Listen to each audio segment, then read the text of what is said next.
Perempuan Indonesia yang terdiri dari eh, 5 lembaga penyangga KUPI dari Alimat, Rahima, Fahmina, Jaringan Gusurian dan Aman Indonesia, serta alumni dari pelatihan Akademi Mubadalah, wabil khusus narasumber yang sudah hadir di tengah-tengah kita, Cak Ba'rul Fuad yang akan menemani kita selama proses 1,5 jam ke depan untuk berdiskusi bersama dalam webinar dengan tema inklusi dalam dunia kerja.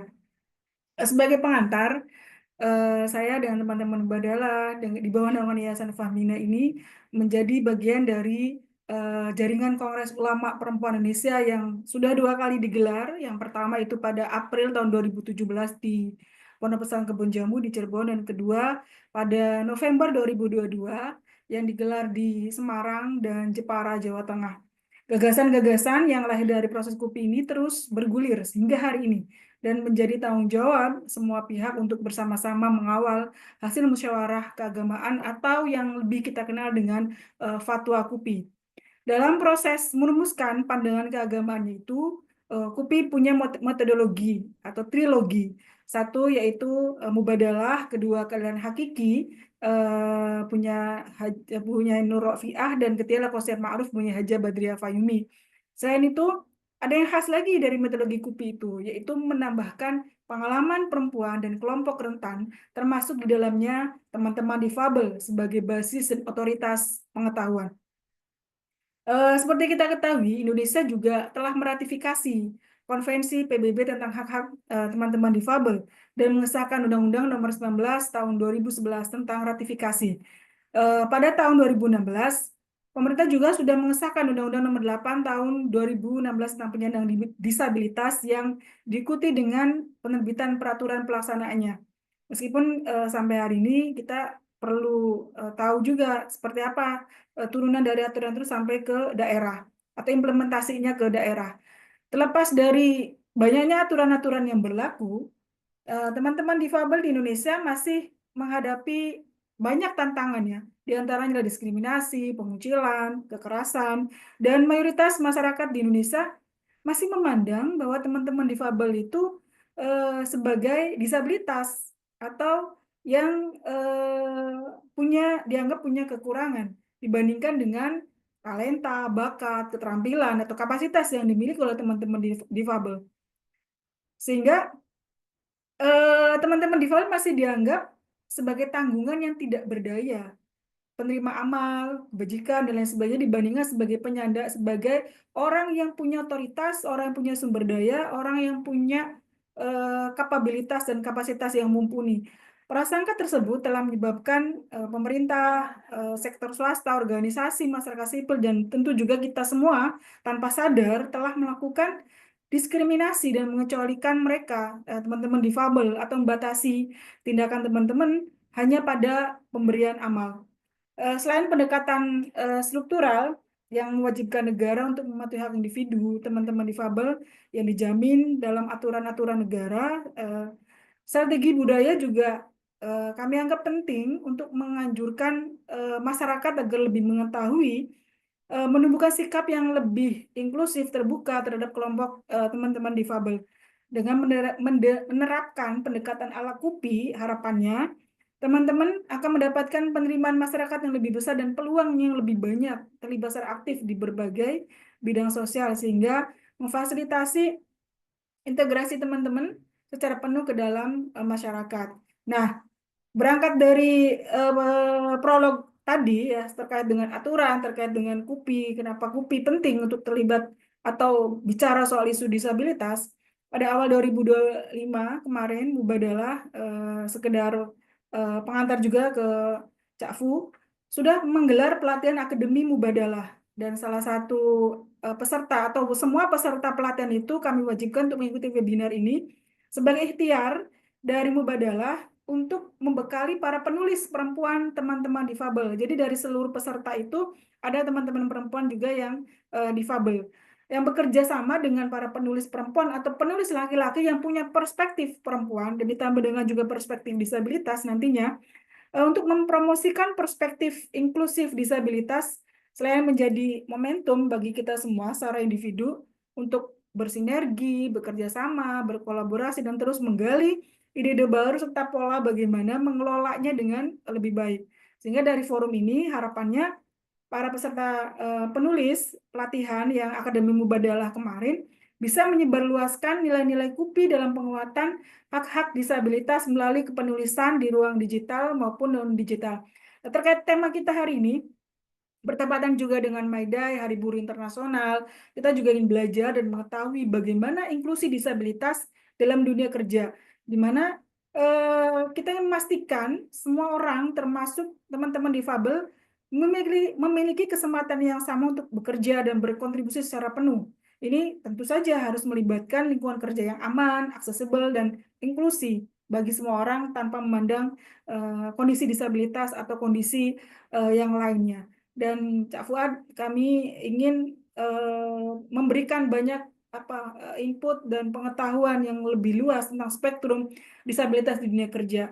Ini akan ditemani oleh Taufik Kustiawan yang juga salah satu alumni dari pelatihan Akademi Mubadalah 2025. Itu saja pengantar dari saya Zahra Amin dari redaksi Mubadalah ID yang akan terus menemani teman-teman alumni pelatihan Akademi Mubadalah hingga nanti perjalanannya sampai Kongres Ulama Perempuan Indonesia yang ketiga. Dan kami juga ingin terus mendapat bimbingan atau pendampingan dari CAFU yang intens menekuni isu disabilitas. Itu saja mungkin dari saya. Kalau lebihnya mohon maaf. Assalamualaikum warahmatullahi wabarakatuh.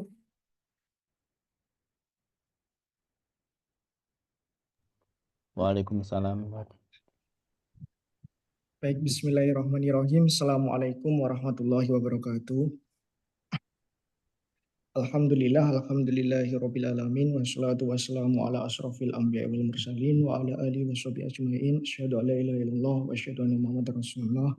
Allahumma shalli ala sayyidina Muhammad wa ala ali sayyidina Muhammad. Yang saya hormati Pak Dr.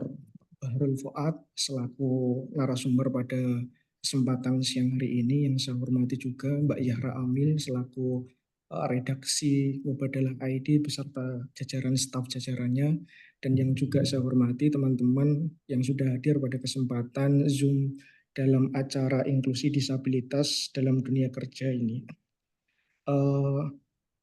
Saya kira ini diskusi yang sangat menarik untuk kita telah bersama, bahwa kondisi dinamika yang terjadi di era sekarang itu kita melihat bahwa ada jarak yang begitu luar biasa, jarak yang gap yang luar biasa, terutama dalam menyebarkan pandangan inklusi disabilitas, terutama dalam dunia kerja itu sendiri.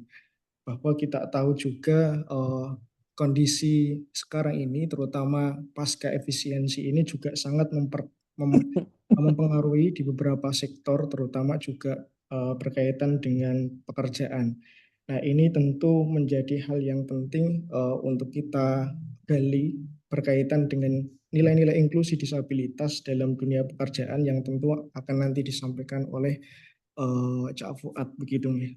Tapi sebelum itu mohon untuk ditampilkan video terlebih dahulu dari Mubadalah dan juga video KUPI, untuk kami persilakan.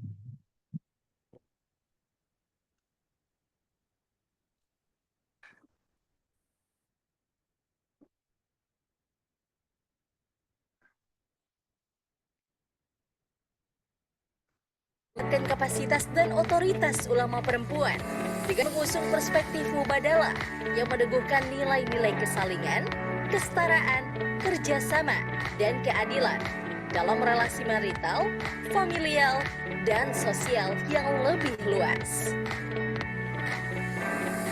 Mubadalah ID juga hadir dengan tema perdamaian dan kebangsaan, keadilan gender, serta keberlanjutan lingkungan. Menyapa para santri milenial sebagai basis komunitas untuk bersama-sama mewujudkan kehidupan yang lebih islami, damai bermartabat, adil, dan maslahat. Sebagai media online, basis utama Mubadalah ID adalah laman website yang konten-kontennya disebarkan melalui berbagai platform di media sosial, Facebook, Instagram, Twitter, YouTube, dan TikTok Mubadalah ID. Konten-konten ini diproduksi bersama 300 kontributor dari berbagai daerah di seluruh Indonesia. Untuk menunjang kerja-kerja media ini, setiap tahun Mubadalah ID mengadakan Festival Mubadalah, pelatihan kepenulisan dan literasi media sosial, dan pengajian kitab kuning bersama para ulama perempuan di bulan Ramadan.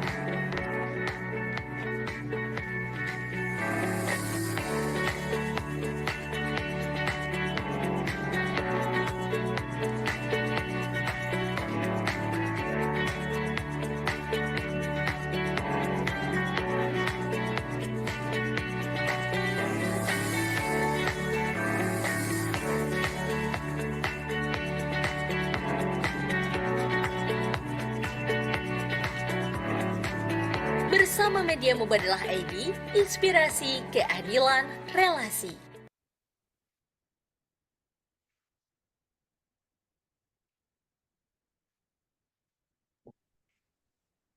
Baik, terima kasih. Sebelum diutarakan materi dari Pak Bahrul Fuad, izin saya menyampaikan kurikulum vitae beliau terlebih dahulu, bahwa beliau Dr. Bahrul Fuad MA, beliau beralamat di Kukusan Beji, Kota Depok. Nomor HP beliau 081 330 312 172. Spesialis data dalam isu disabilitas dalam pengalaman profesional progresif selama 26 tahun, memiliki latar profesional yang sangat luas. Beliau menjabat sebagai komisioner pada Komisi Nasional Anti Kekerasan Terhadap Perempuan periode 2020 sampai 2025. Menguasai keterampilan yang solid dalam pengorganisasian dan pengembangan komunitas, pelatihan kepemimpinan dan motivasi, manajemen program, pemantauan dan evaluasi pengurangan risiko bencana, rehabilitasi berbasis masyarakat, serta riset sosial dan dalam bidang studi disabilitas. Pendidikan beliau 2020 lulus sebagai sarjana psikologi Fakultas Psikologi Universitas Darul Ulum Indonesia. 2024 program Pramaster di Pusat Studi Eropa Universitas of Maastricht, Belanda. 2005 mendapat bantuan kemanusiaan program Eropa NOHA di Universitas of Groningen, Belanda. 2021 sebagai doktor sosiologi di Fakultas Ilmu Sosial dan Politik Universitas Indonesia. Publikasi beliau sangat banyak. Itu yang pertama, kecacatan dari tradisi personal menuju gerakan sosial, jurnal perempuan, mencari ruang untuk disabilitas, revitalisasi gerakan disabilitas di juga jurnal perempuan. Tanpa mengurangi rasa hormat, mungkin saya tidak akan membacakan semuanya ya, ini ya Pak, pengalaman profesional beliau. Di 2025 sekarang menjadi konsultan ahli gender equality, disability of social inclusion dalam program inklusi kerjasama Australia dan Indonesia. 2025 juga sekarang menjabat sebagai konsultan inklusi disabilitas pada BNPB. 2024 juga sebagai konsultan inklusi disabilitas pada program giat infrastruktur kerjasama pemerintah Australia dan Indonesia. 2020 sampai 2025 sebagai komisioner Komnas Perempuan. Dan kegiatan, sebenarnya masih banyak sekali pengalaman beliau, tentu nanti kita akan simak paparan dari beliau. Dan ini berkaitan juga dengan kegiatan organisasi beliau. Beliau juga sebagai anggota Dewan Australia Indonesia Disability Research and Advocacy Network, dan juga Sekretaris Departemen Masjid Rahmah Disabilitas dan Lansia Dewan Masjid Indonesia, anggota Dewan OCP Roda untuk Kemanusiaan dan anggota Dewan NLR Indonesia, dan penggagas buku fikih penguatan penyandang disabilitas. Dan itulah kurikulum vitae Cak Fuad. Mungkin waktu dan tempat saya persilahkan untuk menyampaikan materi kepada kami, Pak. Terima kasih. Baik, terima kasih Mas Taufik. Bismillahirrahmanirrahim. Assalamualaikum warahmatullahi wabarakatuh. Waalaikumsalam warahmatullahi wabarakatuh. Bismillahirrahmanirrahim. Alhamdulillahirabbil alamin. Assalatu wassalamu ala sayyidil anbiya'i wal mursalin wa ala alihi wa sahbihi ajmain, amma ba'du. Yang saya muliakan para kiai, para bunyai dari KUPI dan Mubadalah. Tak lupa juga yang saya hormati Mbak Zahra Amin selaku pimpinan redaksi ya, pimpinan redaksi di Mubadalah. Ternyata tadi ngobrol-ngobrol satu alma mater, sama-sama tambak beras.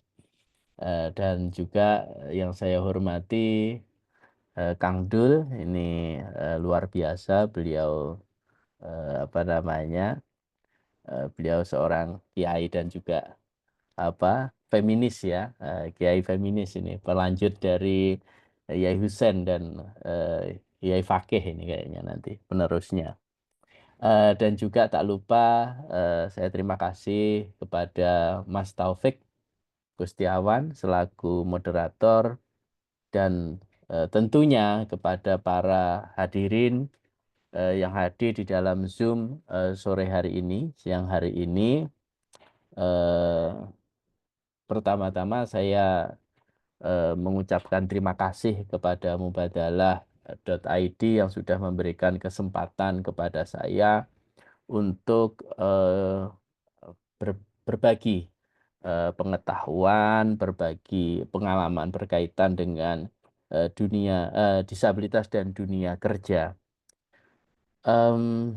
Saya sebenarnya kalau bicara konteks dunia kerja bagi penyandang disabilitas di saat-saat sekarang ini sepertinya kita sedang berbicara sesuatu yang sebenarnya mengawang-awang begitu ya. Mengawang-awangnya gini, yang bukan disabilitas saja banyak yang di PHK. Nah, ini disabilitas ngomong tenaga kerja, bagaimana teman-teman disabilitas bisa bekerja, ini terkadang kayak ini ya, tapi ya nggak apa-apa, kita diskusikan saja begitu ya.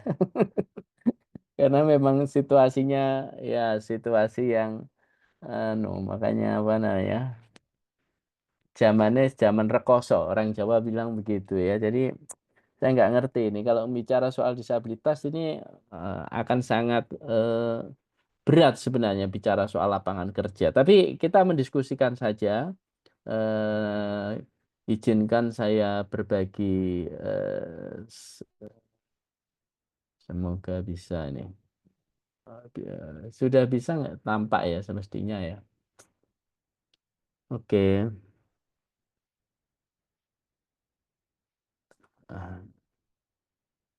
Tampak nggih? Kelihatan Mas Taufik? Oh nggih, nggih. Baik, bismillahirrahmanirrahim. Nah, sebelum kita bicara panjang lebar, jadi saya ini nanti mematik diskusi saja nggih. Jadi nanti kita berdiskusi lebih bebas begitu ya.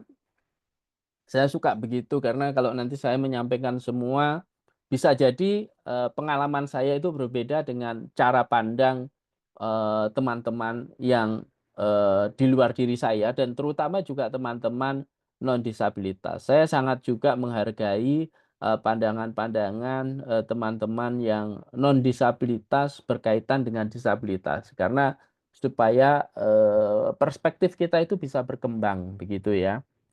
Nah, sebelum bicara soal lebih panjang, saya ingin tahu sebenarnya dari sini boleh lewat ini enggak ya, lewat chat. Nah, menurut Anda kira-kira, atau aja menyampaikan saja.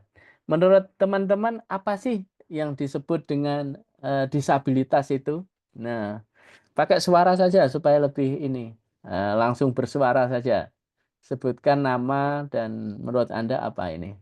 Disabilitas itu apa sih? Ada yang bisa? Silahkan, ini yang para hasil mengikuti latihan dari Mubadalah ini harus bisa ini. Apalagi anak-anak Gen Z ini luar biasa ini. Anak-anak Gen Z itu langsung tahu, infonya cepat ini daripada kita. Apa sih disabilitas itu? Ada yang tahu? Monggo. Mas Taufik, apa disabilitas apa Mas Taufik? Nah, ini udah kebocoran ini. Nah, apa Eh, disabilitas apa ini? Ada mungkin yang bisa tahu? menurut saya itu eh, seseorang yang memiliki keterbatasan khusus gitu ya Pak ya. Memiliki apa? Keterbatasan khusus begitu. Keterbatasan khusus. Nggih. Ada lagi selain Mas Taufik apa? Misalkan Mas Kamil. Nah, ada nih yang kelihatan ini Mas Kamil ini. Ayo Mas Kamil, apa Mas Kamil? Ini perbedaan Ke- kemampuan, Cak. Perbedaan kemampuan. Ada lagi dari apa namanya? Dari perempuan ini, suara perempuan. Nah, ayo teman-teman perempuan. Saya nggak kelihatan ini, jadi nggak bisa nunjuk ini. Monggo silahkan. Ada CV Mala, ada Dewi, kemudian ada Fitri, ada Fauzia. Fitri, Cak. Oh, Fitri Nur Azijah. Nah, monggo silahkan. Apa disabilitas?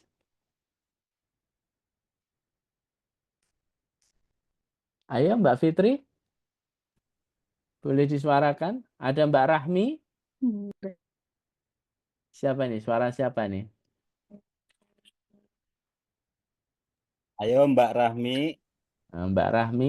Saya Bang. Ya, Ye, silakan. monggo silakan. Ya, Siapa namanya? Nggak kelihatan. Iyung Bang. Oke, Asik. silakan. Iyung dari KPI Indramayu. Ye. Kalau menurut saya sih disabilitas itu kondisi atau keterbatasan fisik, mental dan sensorik ya. Yang Ye. itu semua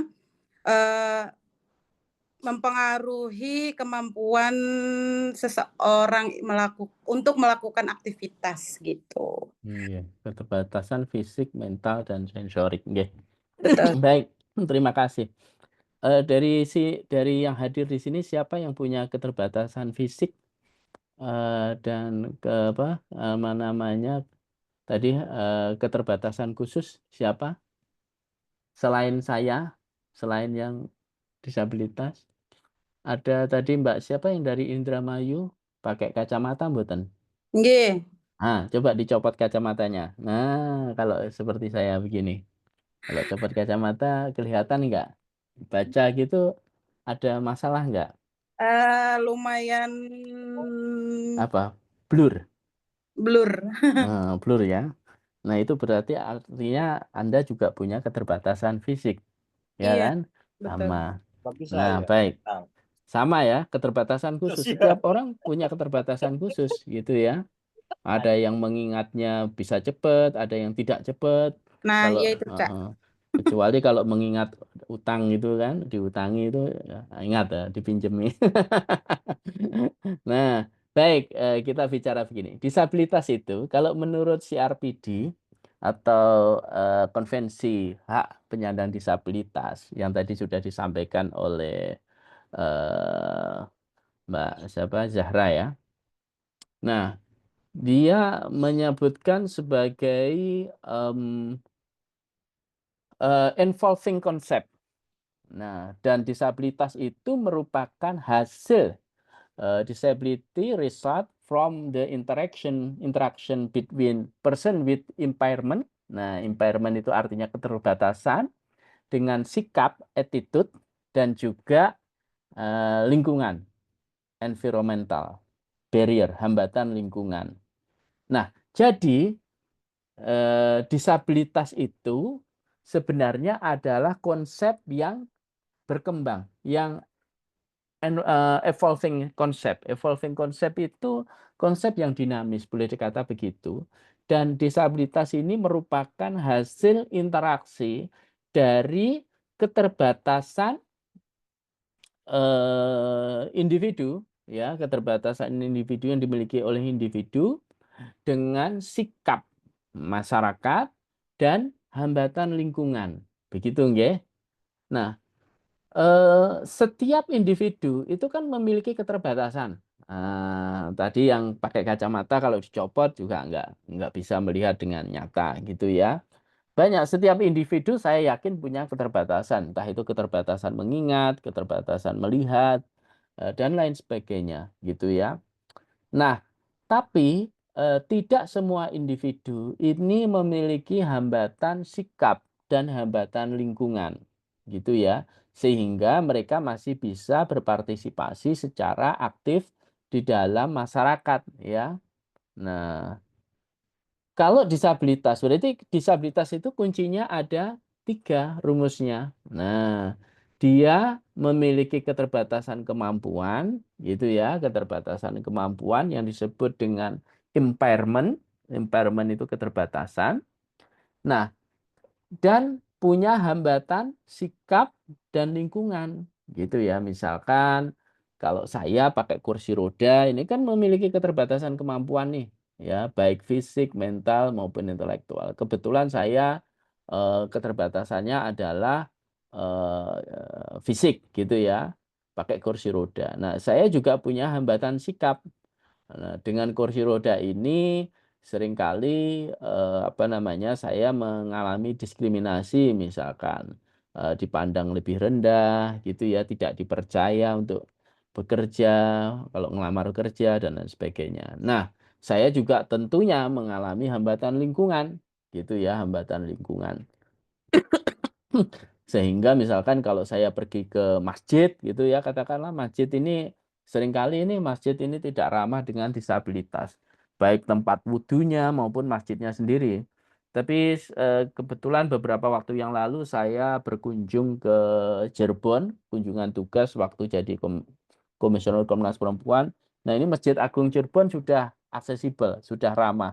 Alhamdulillah, sehingga saya bisa dengan kursi roda masuk ke dalam masjid, gitu ya, dan tempat wudhu. Dan saya ada dua dan saya Jumatan juga di masjid kecil begitu di kota Cirebon, dan alhamdulillah juga sudah ada bidang miringnya. Nah, jadi saya mengalami hambatan lingkungan. Nah, kalau tiga-tiganya ini ada pada diri seseorang, maka seseorang ini disebut dengan sebagai penyandang disabilitas. Kalau mereka hanya punya keterbatasan kemampuan tetapi tidak memiliki hambatan sikap dan hambatan lingkungan, maka sebenarnya mereka bukan disabilitas, maka disebut evolving concept, konsep yang berkembang. Oleh karena itu, intervensinya apa? Intervensinya adalah menghilangkan 2 faktor ini, hambatan lingkungan dan hambatan sikap di masyarakat. Itu yang bisa diintervensi. Kalau fisiknya, kalau tubuhnya, itu nggak bisa diintervensi. Dan itu sudah terbukti. Banyak orang dulu itu kemudian direhabilitasi fisik, gitu ya. Dioperasi di Solo itu di Dr. Suharso gitu fisiknya. Tapi ya mereka setelah keluar tetap saja mengalami diskriminasi. Karena sebenarnya persoalannya itu bukan pada individunya. Persoalannya itu pada ini, 2 hal ini. Maka yang bisa diintervensi yang ini, gitu ya. Secara teologi juga begitu. Ini sudah kodratullah ini. Yang keterbatasan fisik itu sudah kehendak Allah itu. Ya, maka ya lebih baik diterima, disyukuri, gitu ya. Tapi yang 2 ini yang secara fikih bisa diintervensi. Makanya ada fikih disabilitas. Dulu itu kan begitu konsepnya. Jadi fikih disabilitas itu berangkat dari ini saya dulu. Cara berpikirnya begini. Karena kalau cara berpikir lama itu intervensinya ke individunya ini, gitu. Nah, maka nggak bisa kalau intervensi ke individu, sosial tidak akan berubah lah. Yang menjadi penghambat itu ini kok, yang melakukan diskriminasi itu yang ada di luar diri penyandang disabilitas. Maka yang harus diintervensi adalah yang di luar penyandang disabilitas. Begitu ya.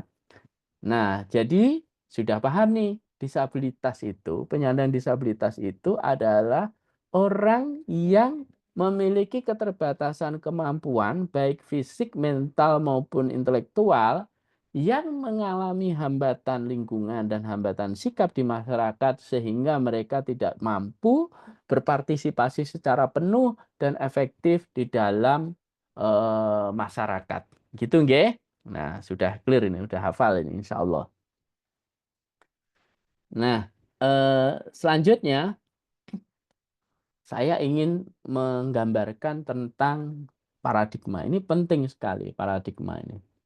Nah, paradigma ini menjadi basis bagaimana masyarakat itu bisa mengetahui, memahami sebenarnya penyandang disabilitas itu bagaimana sih. Jadi disabilitas itu sama dengan gender, gitu ya.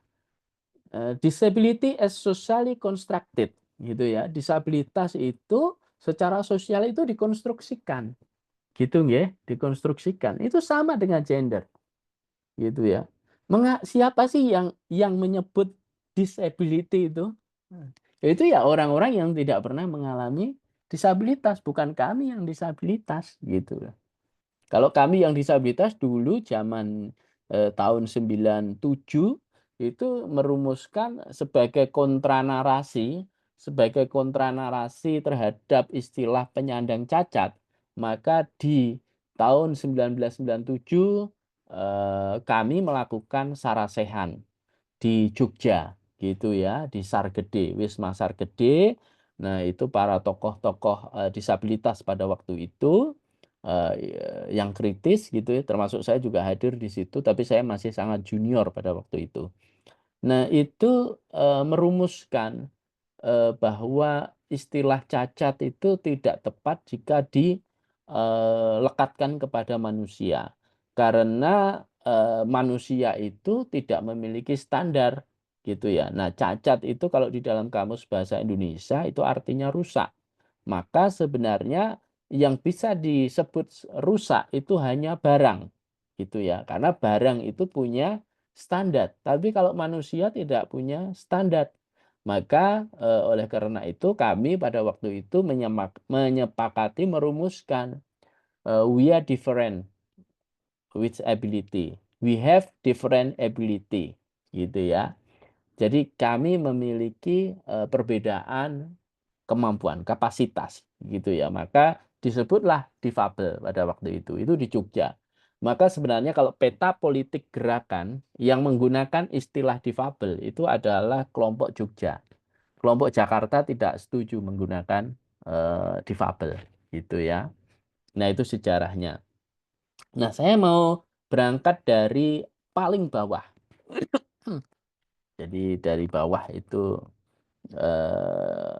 apa namanya? Dulu disabilitas itu selalu dihubungkan atau dikaitkan dengan kepercayaan, dengan mitos, begitu nggih. Nah, misalkan mungkin masih ada ya di daerah-daerah Anda itu. Kalau ada anak lahir dengan disabilitas itu selalu tetangga-tetangga bilang, wah ini dulu ya mesti dia tangannya begitu karena dulu ayahnya pada waktu dia masih di kandungan usia 6 bulan ayahnya mencuri semangka begitu ya. Nah, makanya tangannya bengkok. Atau ada anak yang kemudian hanya bisa tengkurap. Wah, ini dulu karena waktu dia di dalam kandungan ayahnya membunuh ular. Nah, misalkan begitu. Maka pamali nggak boleh itu kalau ada istri hamil, suaminya membunuh ayam, membunuh ular, membunuh kodok itu nggak boleh pamali dalam keyakinan. Nah, itu berkaitan dengan moralitas atau disabilitas seringkali dikaitkan dengan hukuman atas dosa yang dilakukan oleh keluarganya atau ayahnya atau neneknya gitu. Padahal kan dia lahir begitu saja nggak ngerti dia kenapa dia lahir disabilitas dan itu ya memang kehendak Allah gitu ya. Nah, itu moral dan religious model. Nah, kira-kira dari teman-teman hadirin di Zoom ini ada nggak yang apa namanya punya di daerahnya punya kepercayaan seperti itu? Bisa sharing sebentar, ada nggak kira-kira? Satu saja. Ada nggak di daerahnya? Daerah mana begitu kira-kira yang ada kepercayaan begitu? Masih nggak di era apa AI ini masih ada nggak orang-orang yang percaya begitu? Masih banyak, Cak. Masih ya. Contohnya bagaimana? Saya kepengen Nggak dengar boleh ini mancing, contohnya. Cak. Hah? Nanti sumbing misalnya begitu. Itu gimana Nggak boleh kepercayaannya? mancing kalau istri sedang hamil. Nggak boleh mancing, nanti anaknya sumbing gitu ya. Oh, kira-kira begitu. Nah, nah itu ada itu, masih ada ternyata. Padahal ini sudah zaman zaman anu ya, apa namanya? Zaman modern, zaman digital gitu ya. Nah, ini masih ada kepercayaan begitu. Nah, itu adalah mereka yang hidup di zaman teknologi tapi pemikirannya ketinggalan ya di di zaman purba gitu ya. Jadi cara pikirnya tertinggal ya, otaknya masih pakai otak lama tapi dia hidup di zaman modern gitu ya. Nah, em, moral dan religius model ini kemudian memunculkan sikap atau ya sikap masyarakat yang kasihan ya, karena disabilitas ini dipandang sebagai tragedi gitu ya. Makanya saya tadi menulis di Jurnal Perempuan disabilitas dari tragedi menuju gerakan sosial gitu ya.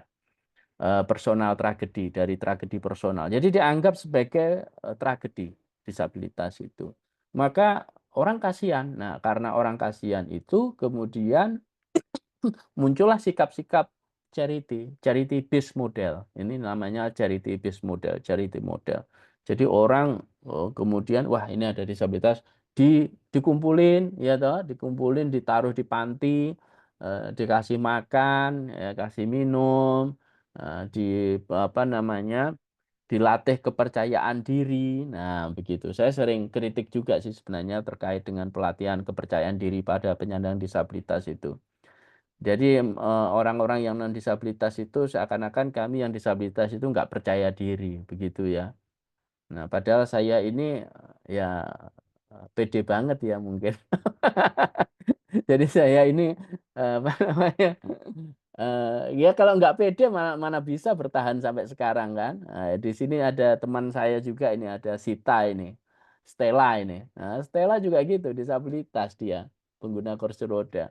Ini kalau nggak pede ya nggak perlu dilatih percaya diri itu.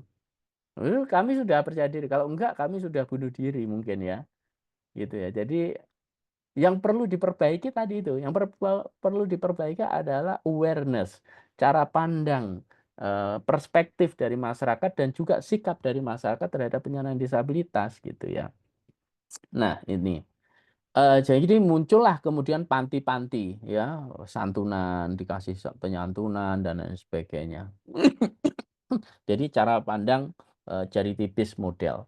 Nah, di awal abad 19 begitu ya, di awal abad 19 atau ya akhir abad revolusi revolusi industri di apa namanya? Di Eropa itu awal abad berapa ya? Awal abad 18 ya mungkin atau 19 ya mungkin. Nah, itu kan muncul cara berpikir kapitalisme.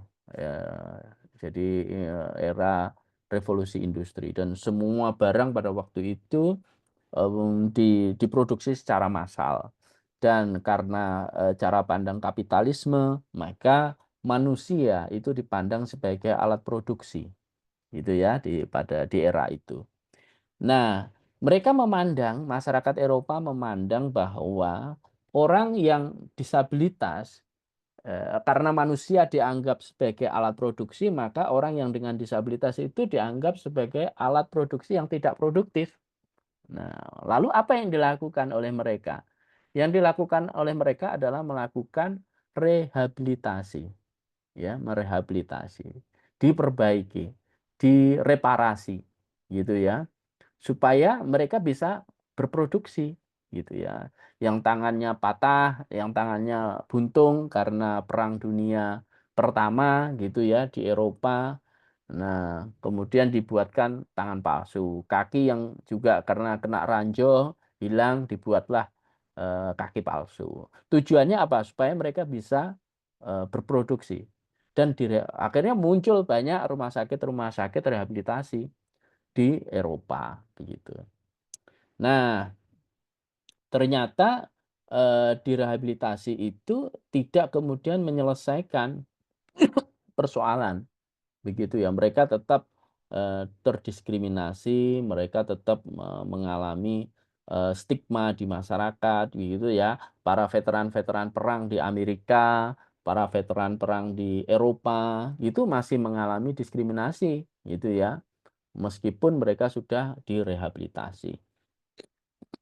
Nah, di Indonesia cara pandang rehabilitasi model itu dibawa oleh kolonialisme Belanda dengan mendirikan Rumah Sakit Dr. Suharto sebagai pusat rehabilitasi fisik ya, medik di Jawa pada waktu itu. Maka rumah sakit ortopedi di Solo. Nah, itu. Kemudian ada di sana YPAC Solo, Yayasan Penyantunan Anak Cacat dulu namanya YPAC. Nah, teman-teman sekalian, medical model, pendekatan kesehatan itu memandang disabilitas sebagai pasien, sebagai orang sakit yang harus disembuhkan, yang harus direhabilitasi. Nah, fokusnya itu artinya fokusnya terhadap penyandang disabilitasnya. Dan itu sangat berat dan membutuhkan waktu yang lama dan seringkali gagal begitu. Nah, akhirnya di awal abad 20-an begitu ya, di awal abad ya sekitar tahun 1900-an muncullah para pemikir-pemikir karena sudah banyak sarjana-sarjana disabilitas begitu ya yang menjadi profesor, menjadi doktor akademisi di Leeds University, kemudian di UK kebanyakan ya, dan di beberapa universitas di Amerika memandang bahwa sebenarnya persoalannya itu bukan pada individunya, persoalannya itu ada di luar dari penyandang disabilitasnya, begitu ya. Yang tadi kita bahas tadi. Jadi disabilitas itu sesuatu yang ya dia dipandang sebagai bagian dari keberagaman. Jadi disabilitas merupakan entitas yang apa istilahnya? Entitas yang mesti dia merupakan given gitu ya. Disabilitas itu merupakan given gitu ya. Sama kalau di dalam konsep gender jenis perempuan ya, jenis perempuan itu ya dia given-nya begitu, nggak bisa kemudian diubah gitu ya. Tapi secara sosial itu kita punya hak yang sama gitu.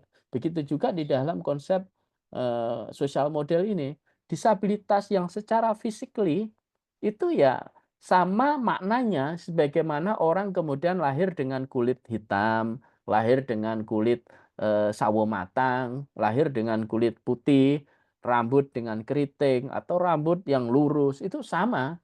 Jadi ini kan ada Cak Fu yang kemudian karena sakit, karena stroke, karena kecelakaan bisa disabilitas. Nah, itu kan ya memang begitu. Jadi artinya bahwa dia menjadi disabilitas itu adalah fakta. Begitu ya. Nah, oleh karena itu para menurut sarjana seperti Colin Barnes, kemudian Michelle Oliver gitu ya, yang dari UK memandang bahwa sebenarnya yang bisa diubah itu adalah faktor di eksternal dari individu disabilitas itu yang memungkinkan untuk diintervensi. Misalkan kalau masjidnya, contohnya, kalau masjidnya pakai tangga, ya dibuat bidang miring, gitu kan? Itu kan yang mudah dibuat, gitu kan? Dan itu memungkinkan dibuat. Kalau sikapnya diskriminasi, benci, maka orangnya yang harus dilatih. Bagaimana dia bisa peduli, bagaimana orang bisa memahami tentang disabilitas. Sehingga dua aspek itu yang bisa diintervensi. Begitu. Nah, berikutnya, ini agak, sorry ya, agak nanti diingatkan saja Pak moderator, Mas, kalau waktunya. Nah, yang terakhir, ini kemudian di tahun 2006 menjadi konsensus di PBB bahwa karena ini juga mengikuti dari konvensi hak asasi DUHAM ya, Universal Declaration Universal untuk hak asasi manusia, maka apa namanya disabilitas juga dipandang sebagai entitas individu yang memiliki hak untuk menikmati kehidupan di dunia ini, yang tidak boleh satupun haknya itu dihilangkan. Jadi posisi penyandang disabilitas itu sama sebagaimana warga dunia, ya, warga dunia yang memiliki hak hidup, hak untuk menikmati kebebasan dan lain sebagainya. Maka kemudian terbitlah disepakati namanya UNCRPD, Convention on the Right of the Person with Disabilities di tahun 2006. Nah, kita nanti sudah paham ya ini soal ini. Nah, sekarang kita bicara soal disabilitas dan tenaga kerja.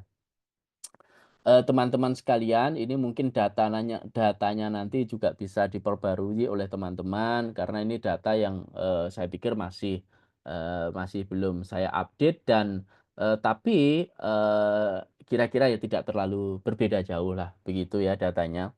Populasi disabilitas di Indonesia menurut BPS di tahun 2023 itu ada 22,97 juta penduduk. Jadi ada sekitar 8,5% atau ya kalau masih menggunakan SUPAS ya, sensus penduduk antar survei penduduk antar sensus itu di 2015 itu juga mencatat 8,56% penduduk Indonesia itu mengalami disabilitas. Tapi kalau secara global, WHO di seluruh dunia menyampaikan bahwa 15% penduduk bumi itu merupakan penyandang disabilitas.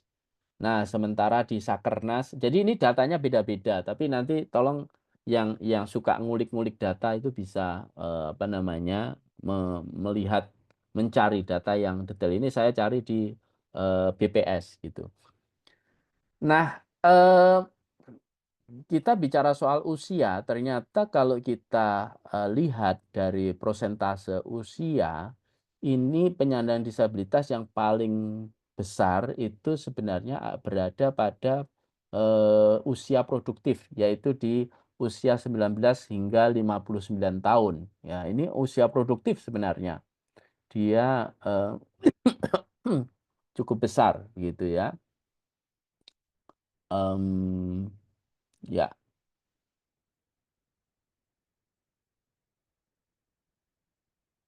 Nah, kalau di tingkat keparahannya, maka memang yang sebenarnya disabilitas sedangnya itu juga yang tinggi, begitu ya. Dan juga sebagian besar penyandang disabilitas itu hanya memiliki disabilitas tunggal. Ada yang multiple gitu ya, tapi jarang sekali. Multiple itu kalau prosentasenya itu hanya sekitar di seluruh populasi ya 41% gitu ya. Tapi kalau menurut BPS ini Susenas itu yang paling tinggi masih yang multiple disability. Jadi ganda.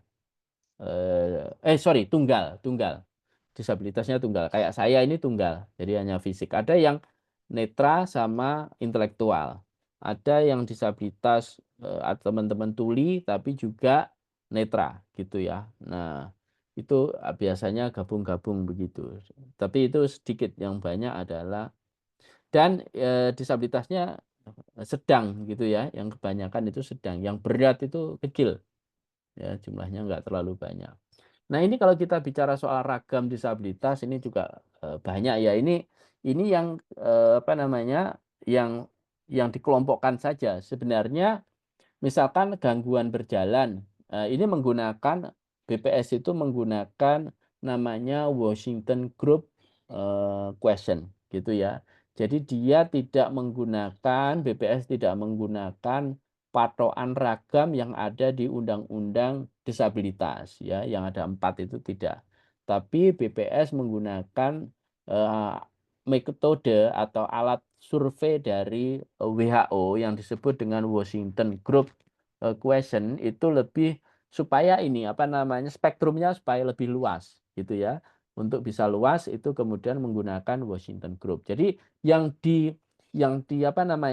diukur itu adalah kesulitannya. Kesulitan ya. Nah, Di sini ada gangguan berjalan. Nah, gangguan berjalan itu kan macam-macam ya. Ada yang pakai krek, ada yang pakai kursi roda, gitu ya. Kesulitan mengurus diri, ada gangguan berpikir, gangguan belajar, ya. Ini dimasukkan. Jadi jumlahnya jadi besar. Gangguan penglihatan. Gangguan penglihatan ini macam-macam ini. Ada yang cuma minus, ya, ada yang rabun, kemudian ada juga yang totally blind atau partly blind, itu juga ada. Nah, gangguan pendengaran ini ada yang hard of hearing, kemudian sampai ada yang deaf, gitu ya. Gangguan jari atau tangan. Nah, ini biasanya teman-teman yang terkena kusta, terinfeksi kusta itu bisa jadi dia mengalami ini. Kemudian gangguan konsentrasi. Nah, ini anak-anak yang autis dan lain sebagainya. Gangguan komunikasi atau bicara. Ini ada yang bisu ya, teman-teman yang bisu, ada yang macam-macam juga. Gangguan emosional. Nah, gangguan emosional ini ada yang orang dengan disabilitas psikososial begitu ya. Ini banyak tapi bukan hanya 9 ini tapi sebenarnya spektrumnya disabilitas itu sangat luas. Ini supaya lebih cepat aja. Nah, sebelum bicara soal tenaga kerja, maka kita bicara dulu soal pendidikan. Nah, dari Susenas gitu ya, ini mencatat bahwa 23,3 juta penyandang disabilitas, ini dari total itu 71% memiliki ijazah pendidikan dasar. Jadi pendidikan dasar itu ya SD berarti 71%, bayangkan. Sekolah menengah pertama ini 43% dan 32,2% ini pendidikan menengah atas. Sementara di antara penyandang disabilitas yang termasuk kelompok 40% terbawah, ini artinya yang ekonominya 40% terbawah gitu ya. Ini banyaknya 9,9 juta ya, 9,9 juta. Nah, 65,5% ini memiliki jasa pendidikan dasar, 36 pendidikan menengah pertama dan 28,4% ini memiliki pendidikan tinggi. Artinya apa? Artinya bahwa penyandang disabilitas itu masih banyak yang mayoritas itu hanya punya ijazah SD. Nah, terus kemudian disuruh bekerja. Nah, ini menarik ini. Nah, ini menarik. Nah, ini grafiknya. Jadi yang paling tinggi masih SD gitu ya. Bahkan yang paling tinggi kalau kita lihat yang bawah ini, yang 40% ini tidak memiliki, yang paling tinggi tidak memiliki ijazah mereka. Ya. Bisa jadi mereka tidak lulus SD gitu ya, tidak lulus SMP. Kalau yang tidak memiliki ijazah berarti dia putus di tengah jalan. Nah, oleh karena itulah kemudian kita melihat bahwa sebenarnya ketika orang menjadi disabilitas itu dia hidup di dalam lingkaran kemiskinan, lingkaran setan, vicious circle. Nah, ini dari departemen saya mengambilnya dari DFID itu Department of lupa saya. Jadi dia lebih fokus kepada meneliti soal bagaimana hubungan disabilitas dengan kemiskinan. Nah, ini saya ingin menjelaskan bahwa sebenarnya ketika orang menjadi disabilitas, maka dia akan kehilangan kesempatan seperti tadi, pendidikan dan lain sebagainya. Nah, maka dia tidak bisa bekerja dan akhirnya dia menjadi miskin. Nah, kalau miskin, seseorang itu akan sangat rentan untuk mengalami sakit dan kesehatannya buruk dan dia kemudian bisa menjadi disabilitas. Nah, ini muter terus. Nah, kalau disabilitas dan ini terus menjadi kayak lingkaran setan. Nah, nanti saya akan bertanya nanti, kira-kira intervensinya bagaimana kalau sudah lingkaran setan tanpa putus ini? Gitu, nggih. Nah, Izin Cak Fuad tinggal kurang kurang lebih 5 menit nggih. 5 menit. Nggih. Oke, baik. ini penyandang disabilitas yang tidak sekolah, ya. Nah, ini yang S2, S3 saja hanya sedikit, gitu ya, hijau ini. Kemudian ini yang paling banyak kuning itu buruh, karyawan, pegawai. Nah, ini sangat kecil sekali. Nah, oke. Nah, saya minta teman, kita sudah tahu bahwa pemerintah ini dengan Undang-Undang Nomor 8 Tahun 2016 ini sebenarnya sudah punya kuota tentang tenaga kerja disabilitas. Nah, 1% untuk perusahaan swasta, 2% untuk BUMN. Nah, tapi nanti berpikir kritisnya begini, lah hanya mereka ini kan kebanyakan mensyaratkan lulusan S1 minimal D3 gitu ya. Nah, padahal yang tadi datanya paling besar itu adalah SD. Nah, gimana mereka bisa bekerja? Maka kuota ini sampai kapanpun tidak akan terpenuhi, susah. Nah ini belum, maka saya sebut mekanisme implementasinya tidak jelas ini, bagaimana ini kuota ini diimplementasikan. Belum ada upaya sistematis pemenuhan kuota tersebut. Nah, jadi gimana pendidikannya cuma SD kan, persyaratannya juga. Nah, ini strategi yang ingin disampaikan. Saya propose gitu ya. Ini penegakan kebijakan tadi soal kuota. Kemudian ada lagi namanya PP tentang unit layanan disabilitas di tenaga kerjaan. Ini sebenarnya adalah unit yang dikembangkan di tingkat provinsi untuk memberikan asistensi terhadap tenaga kerja yang khusus disabilitas gitu ya, asistensi kepada perusahaan dan lain sebagainya. Ini juga ada Permenaker tentang pedoman penyelenggaraan unit layanan disabilitas. Nah, prakondisi ini yang menjadi penting catatan dari saya. Itu adalah penyiapan lingkungan kerjanya. Jadi penyandang disabilitas itu sebelum kerja, tempat kerjanya dulu yang harus dibuat aksesibel. Disiapkan toilet disabilitas, bidang miring, dan lain sebagainya. Nah, yang tidak kalah pentingnya sebenarnya adalah bagaimana mengedukasi orang-orang, staf-staf yang bukan disabilitas di lingkungan kerja itu supaya paham, aware soal disabilitas. Karena itu yang menjadi hambatan tadi menurut social model. Nah, sekarang itu banyak misalkan teman disabilitas masuk ke dunia kerja. Nah, orang-orang di situ tidak diedukasi soal disabilitas, akhirnya dia mengalami juga stigma, mengalami diskriminasi, tidak diajak ngomong kalau yang tuli karena tidak tahu caranya ngomong, begitu ya. Nah, ini tidak dilakukan sehingga langsung dijeburkan, ya akhirnya mereka tidak kerasan dan keluar. Nah, implementasinya tahap berikutnya adalah rekrutmen pegawai atau karyawan disabilitas dengan ya tadi afirmatif ya, dengan afirmatif.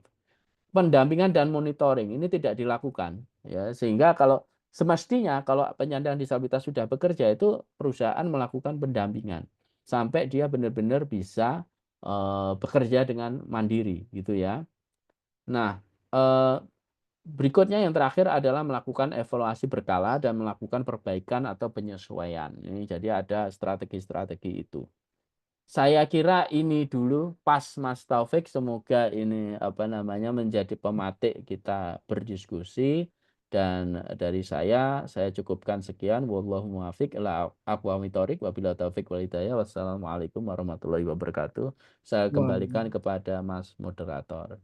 Terima kasih. Waalaikumsalam warahmatullahi wabarakatuh. Terima kasih Cak Fuad yang sudah menyampaikan dengan sangat detail sehingga kami dapat banyak sekali informasi berkaitan dengan bagaimana hal-hal yang harus kita siapkan terutama nanti dalam penulisan artikel populer untuk menjembatani ya bahwa ternyata ada hal-hal yang bisa kita intervensi di bagian lingkungan dan sikap masyarakat ini tadi yang harus ada titik penekanannya.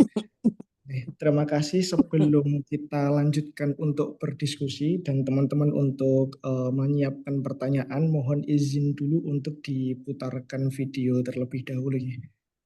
Mohon izin untuk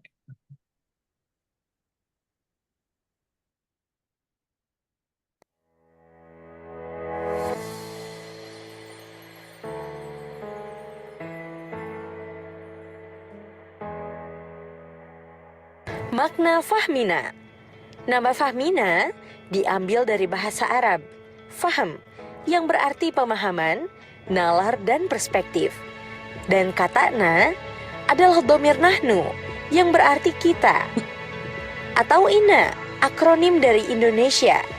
Dengan demikian, fahmina berarti pemahaman kita, nalar kita, atau perspektif kita tentang teks keagamaan dan realitas sosial, atau pemahaman tentang keindonesiaan. Nama fahmina menyiratkan niat untuk menggugah kesadaran bahwa apa yang dianggap sebagai kebenaran sebenarnya adalah sebatas pemahaman manusia yang bersifat kontekstual. Oleh karena itu, perlu dialog, saling bertukar pemahaman tanpa ada pemaksaan untuk menerima atau menolak pemahaman yang dianut. Nama fahmina juga adalah penegasan bahwa pemahaman dan kebaikan ada pada setiap kelompok manapun. Oleh karena itu, perlu ada pengakuan dan penghormatan atas perbedaan dan keragaman. Apa yang menjadi visi dan misi Fahmina Institute? Visi Fahmina Institute terwujudnya peradaban manusia yang bermartabat dan berkeadilan, berbasis kesadaran kritis tradisi pesantren. Misi Fahmina Institute 1. Menguatkan otoritas dan kapasitas ulama perempuan dengan membangun sistem dan ekosistem gerakan intelektual, kultural, sosial, dan spiritual yang tanggap, efektif, dan berkelanjutan untuk membumikan paradigma keulamaan perempuan yang berakar dari Cirebon. 2. Mengarus utamakan wacana kritis tradisi pesantren dan paradigma keulamaan perempuan dalam gerakan kultural Islam untuk perubahan sosial.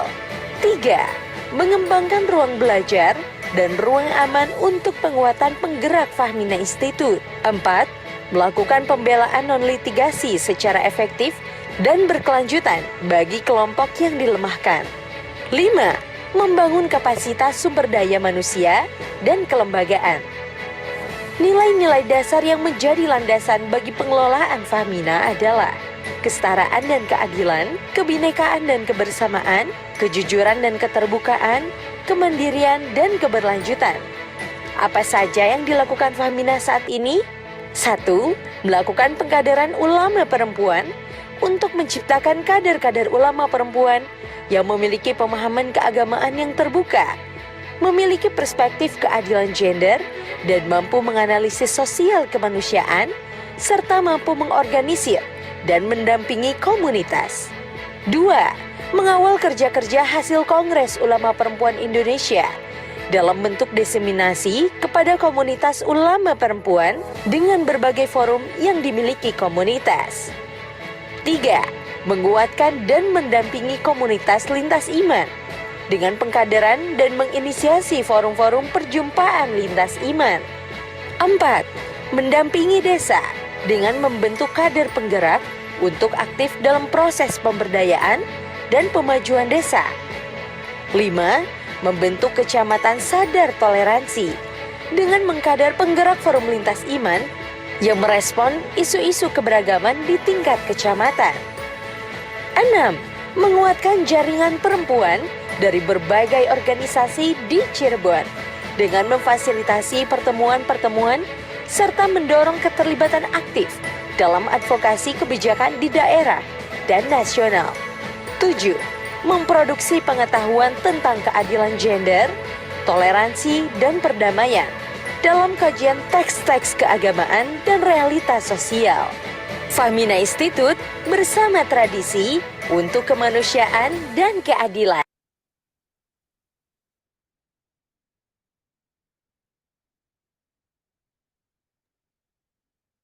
Baik, terima kasih saya aturkan. Baik, kita sampai kepada sesi diskusi teman-teman. Tadi sudah disampaikan sangat panjang dan lebar sekali berkaitan dengan bagaimana dinamika inklusivitas disabilitas terutama dalam aspek pekerjaan. Nah, ini penting untuk kita diskusikan secara bersama. Barangkali teman-teman ada pertanyaan, kita masih ada kurang lebih waktu 30 menit untuk mendiskusikan kegiatan pada siang hari ini. Halo, Assalamualaikum Kak. Oh ya, Mbak Ulia, monggo silakan Mbak Ulia.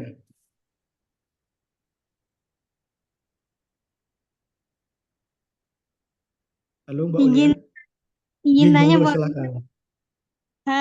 kebetulan nih habis selesai interview ya Kak di salah satu perusahaan yang ada di Majalengka. Saya kuliah dari Majalengka dari Yayasan Pelita Inklusi Nusantara. Saya juga salah satu pelamar disabilitas. Tadi ya baru selesai di Balai Latihan Kerja Majalengka. Nah, kemudian tantangan yang saya hadapi ini jujur ya secara terbuka aja. Rada curhat boleh nggak terkait bahwa kebijakan perusahaan sekarang itu kepada kenyataannya kepada disabilitas ini membatasi ragam disabilitasnya. Seperti waktu di PT Suton di daerah Majalengka atau PT-PT yang ada di Majalengka itu membatasi ragam disabilitasnya. Misal mereka pengen disabilitas yang amputasi atau buta warna gitu kan. Kalau untuk kursi roda atau jenis disabilitas seperti saya, cerebral palsy itu belum ada gitu. Atau untuk teman-teman tuli itu rada susah untuk mengakses pekerjaan ketika melamar gitu kan. Walaupun mereka sudah lolos seleksi interview dan tahap-tahap yang sudah ditentukan oleh perusahaan, tetap saja masih ada kebijakan seperti itu. Barangkali nih dari pemateri atau dari pengalaman pemateri seperti Cak Fu dalam mengadvokasi ketenagaan yang inklusif itu seperti apa? Terutama untuk daerah yang terpencil di Kota Majalengka sendiri. Karena realitanya masih banyak seperti itu, Kak. Baik, terima kasih Mbak Ulia. Pertanyaannya saya tampung terlebih dahulu ya, atau saya tulis terlebih dahulu ya. Baik, ada lagi teman-teman. Tadi ada Mbak Zenit kayaknya ya, pertanyaan, monggo. Sebenarnya sama Mas, tadi udah ditanyain sama Mbak Ulia. Tapi yang kedua ini kayak gini Cak Fu. Apakah Cak Fu pernah menjumpai perusahaan yang udah inklusif kepada disabilitas? Nah, itu semua jenis penyandang ya Cak Fu ya. Jadi entah itu di dalam negeri maupun di luar negeri, barangkali Cak Fu pernah menjumpai. Kalau pernah, bisalah diceritakan kepada peserta di sini kayak gitu. Terima kasih. Baik, terima kasih. Baik, ada lagi pertanyaan dari Mas Kamil, waktu dan tempat, monggo Mas Kamil.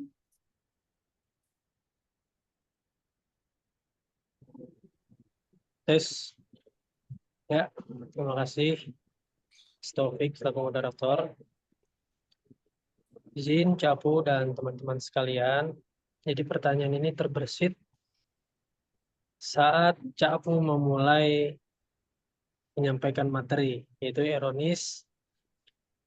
Jangankan para penyandang disabilitas, kita teman-teman lain yang non disabilitas pun juga banyak yang tersangkut terkait masalah pekerjaan.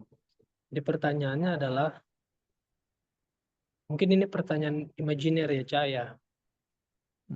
Jadi sampai kapan hal ini akan terus terulang dan akan terjadi dan tidak akan pernah selesai?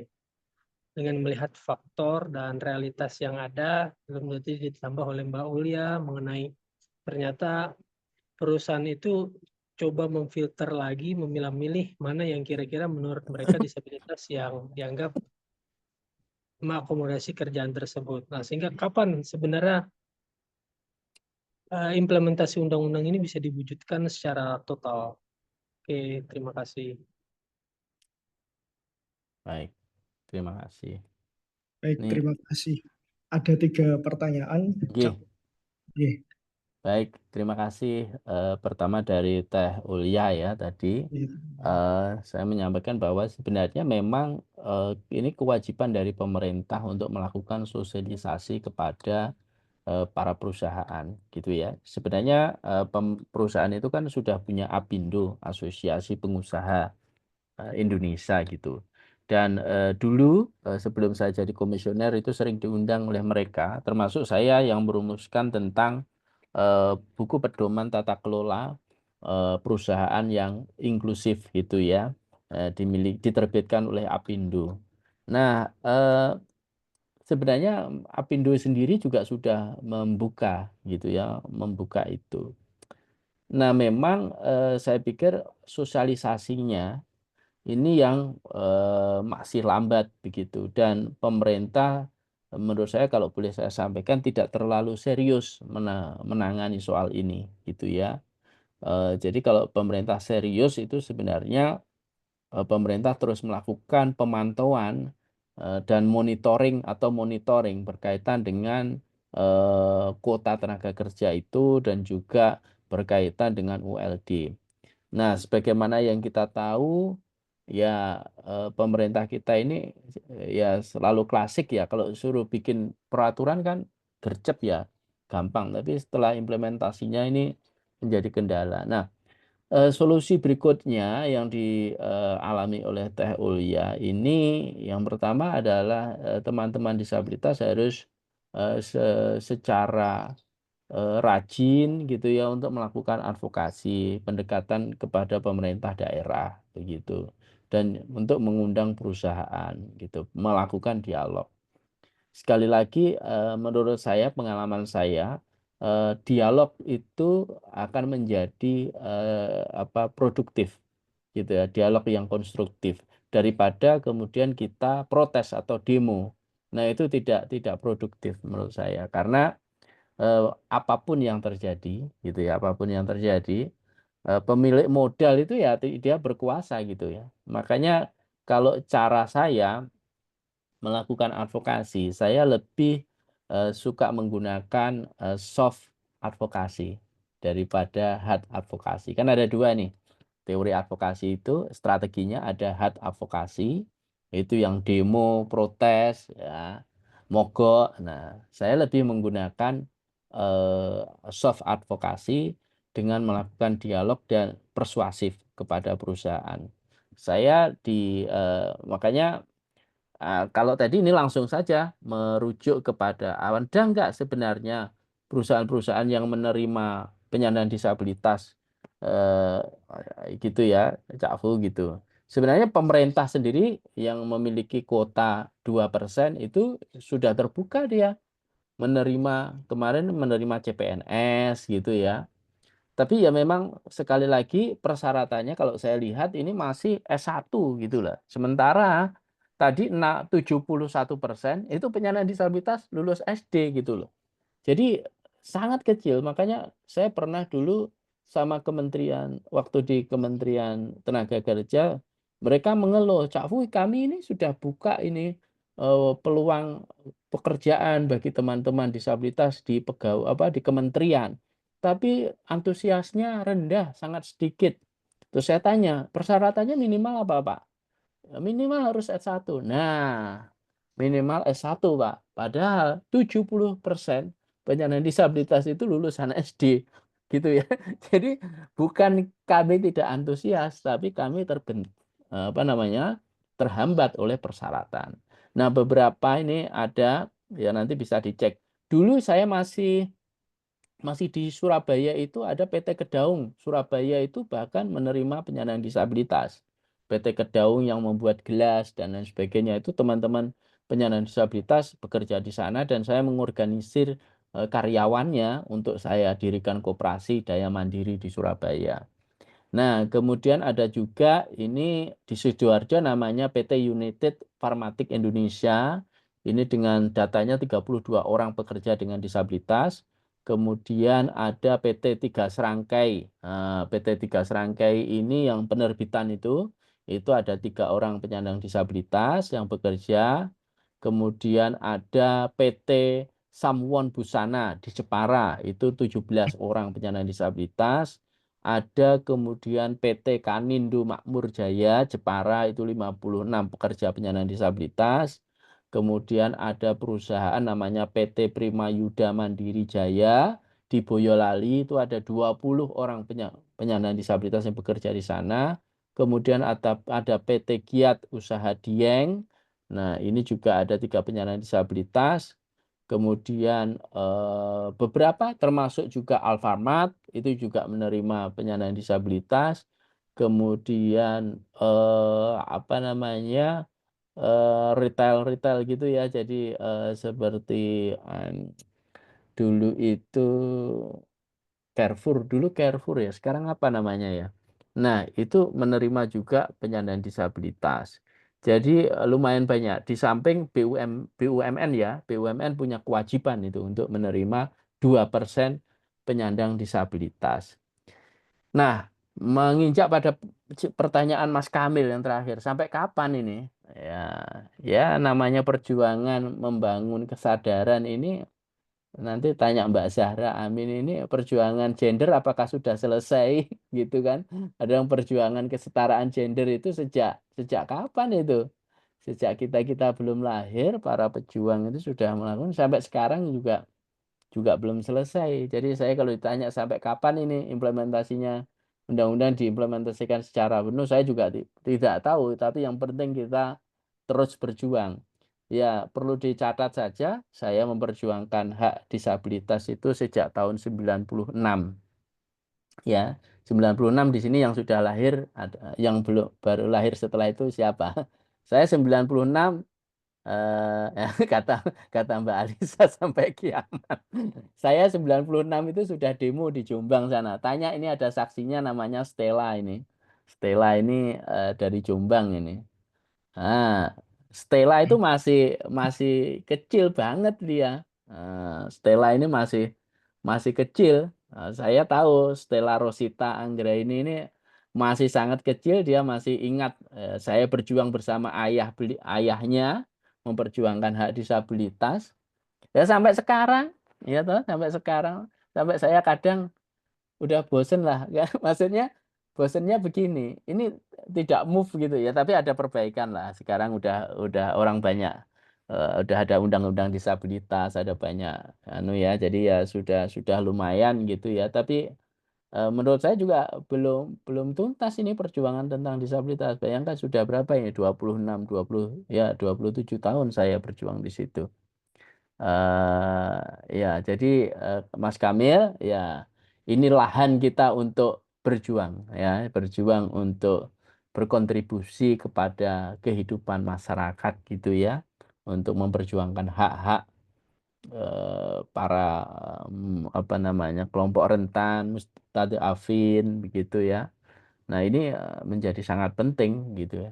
Ya nanti saya yakin juga regenerasi nanti yang muda-muda ini ya, terus akan berjuang. Saya pikir itu ya, kalau ditanya sampai kapan saya nggak tahu ya, sampai ya kita terus berjuang pokoknya. Dan sampai sekarang saya juga masih memperjuangkan itu walaupun dengan cara yang berbeda ya. Kalau sudah demo dan lain sebagainya itu saya serahkan ke teman-teman yang muda-muda ini kayak Stella kalau protes-protes gitu ya, saya serahkan ke yang masih semangat. Kalau saya di belakang aja saya gitu ya. Begitu kira-kira Mas Taufik. Baik, terima kasih Cak Fu. Ada tanggapan lagi dari Mbak Ulia berkaitan dengan pertanyaan yang tadi bahwa sebenarnya pada waktu itu juga sudah di room chat ya Pak Cak Fuad ya. Kami Iya. sudah melakukan dialog untuk sosialisasi di BLK sebelum Bupati dilantik, tapi memang sangat susah sekali. Mungkin ini menyambung dari juga pertanyaan saya pribadi, Cak Fuad. Iya. Apakah di beberapa daerah itu juga sudah ada perda yang memang sangat inklusif mengatur tentang kebijakan-kebijakan di daerah itu, Cak Fuad, untuk melindungi terutama pekerja-pekerja yang ada di lingkup daerah itu? Oke.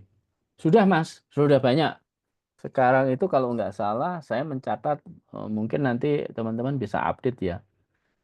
Ada sekitar yang pernah saya catat itu sudah ada sekitar 25 perda di tingkat kabupaten, kota, dan provinsi, perda disabilitas. Artinya apa? Pemerintah daerahnya itu sudah memiliki instrumen, aturan. Nah, biasanya perda itu diikuti juga dengan anggaran, begitu ya. Kalau ada perdanya berarti ada anggarannya. Nah, jadi sudah banyak sebenarnya, termasuk bagaimana apa namanya, bisa penyandang disabilitas diberikan kesempatan untuk bisa bekerja. Boleh saya sebut misalkan di Situbondo, Kabupaten Situbondo sudah punya perda. Di Jogja, di Sleman sudah ada, di beberapa daerah sudah ada. Nah, ini bahkan di Majalengka, kata Mbak Teh Ulya, sudah ada Perda nomor 5 tahun 2020. Nah, implementasinya ini harus dikorek-korek oleh OPDIS ini, Organisasi Penyandang Disabilitas ini. Ya, jadi memang berjuang tanpa akhir judulnya. Karena maka kita ada, gitu ya. Kalau apa namanya itu siapa? Socrates gitu, saya berpikir maka saya ada. Nah, berarti kalau kita ya saya berjuang maka saya ada. Kalau Anda tidak berjuang ya Anda tidak ada. Gitu ya.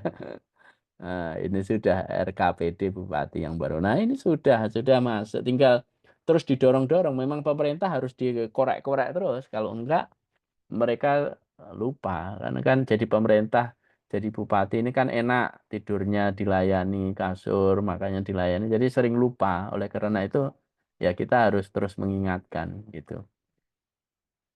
Itu Mas Taufik kira-kira.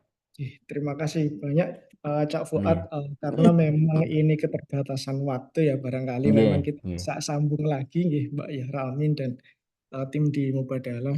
Tentu saya minta juga izin bersama dengan teman-teman Cak Fuad karena memang kami salah Nggih. satu alumni ya dari Mubadalah untuk menyuarakan isu-isu disabilitas. Kami harap juga mohon bimbingannya setelah pasca kegiatan ini kami mungkin akan menghubungi atau Siap. menanyakan terkait data-data terkait dengan ya, isu-isu disabilitas begitu. Nggih. Ya, Dengan terima senang kasih hati. banyak saya utarakan kepada Cak Fuad. Mungkin sebelum kita akhiri, mungkin Cak Fuad bisa closing statement terlebih dahulu untuk mengakhiri. Gitu. Oh, ngoten nggih. Baik. Terima kasih. Sekali lagi terima kasih kepada tim Mubadalah, kepada Mbak Zahra, Kang Dul, dan juga teman-teman Mas Taufik dan teman-teman Mubadalah yang lain. Ini merupakan kesempatan yang menurut saya sangat berharga ya bagi saya untuk bisa berbagi menjadi apa namanya terkait dengan disabilitas. Nah, saya ada satu saja, saya mengutip apa namanya menyampaikan ayat Al-Quran gitu ya. Bismillahirrahmanirrahim, ini sebagai apa closing statement ya. Laqad khalaqnal insana fi ahsani taqwim summa radadnahu asfala safilin illal ladzina amanu wa amilus solihati falahum ajrun ghairu mamnun. Nah, sesungguhnya Allah itu menciptakan manusia dengan keadaan sebaik-baiknya ciptaan. Kemudian Allah menurunkan derajat manusia ke dalam apa namanya posisi yang paling rendah kecuali orang yang beriman dan beramal soleh. Jadi di sini yang dinamakan cacat itu seperti kata Shakespeare, William Shakespeare menyampaikan bahwa di dunia ini tidak ada yang ternoda kecuali pikiran. Dan tak boleh seorang pun disebut cacat kecuali yang kejam. Begitu. Terima kasih. Wallahu muwaffiq ila aqwamit thoriq wabillahi taufiq wal hidayah. Wassalamualaikum warahmatullahi wabarakatuh. Waalaikumsalam warahmatullahi wabarakatuh. Kami ucapkan terima kasih banyak untuk Cak Fuad sudah menemani kami dalam berdiskusi pada siang hari ini. Tentu apa yang kita dapatkan sangat banyak sekali. Tentu ini bisa menjadi catatan kita bersama sebagai bahan nanti kemudian kita tuangkan dalam ide-ide gagasan untuk penulisan begitu. Mungkin dari saya demikian. Saya ucapkan terima kasih banyak kepada tim Mubadalah dan juga teman-teman sekalian yang sudah hadir pada kesempatan siang hari ini. Dari saya kurang lebihnya mohon maaf. Billahi taufiq wal hidayah. Wassalamualaikum warahmatullahi wabarakatuh. Waalaikumsalam warahmatullahi. Terima kasih Jangan banyak. dulu beranjak ya, kita foto Oh, foto. Nggih. sama. Buka semua berarti. Open ya, Teman-teman biar masuk. Bapak, jangan lupa. konten semua. Pakai background. Ada dua slide sini. Sudah siap semua.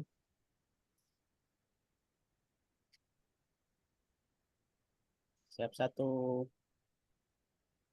Nah, 1, 2, 3. Oke, tahan. Nah, kedua cuma ada 1, 1, 2, 3. Tadi lagi yang set pertama. 1, 2, 3. Terima kasih teman-teman semua. Terima kasih teman-teman. Terima kasih Capu Nggih, sudah matur suwun, ya terima kasih. hadir. Iya. Terima Mohon kasih. pamit. Nggih. Nggih, tenun. Assalamualaikum. Waalaikumsalam warahmatullahi wabarakatuh.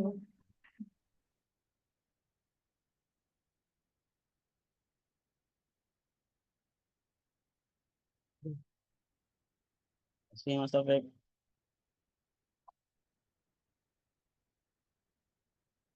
Terus.